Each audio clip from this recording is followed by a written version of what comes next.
សួស្តីពុកម៉ែបងប្អូនហ្នឹងហើយថ្ងៃនេះបាទខ្ញុំមកលេងនៅទឹកធ្លាក់ហោងនៅ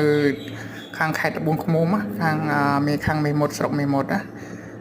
ទឹកធ្លាក់ហោងនេះគឺស្អាតមែនទែនធ្លាក់ទឹកខួបប្រាំងខួបភាសាតែម្ដងហើយមានលអាងនៅក្រោមទឹកធ្លាក់ហ្នឹងតែម្ដងបងប្អូន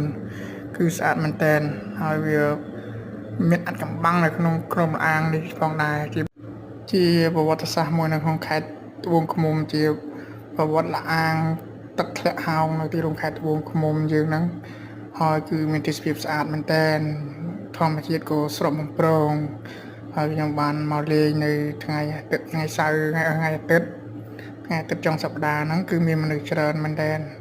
ហើយនេះគឺនៅជាន់ក្រមជាន់ទឹកធ្លាក់ហ្នឹងហើយនឹងមានជាន់លើមួយទៀតសម្រាប់ក្មេងលេងទឹកហូររាក់នេះជាទីលអាងមួយដ៏ជ្រៅម្ដងគឺទេសភាពស្អាតមែនទែន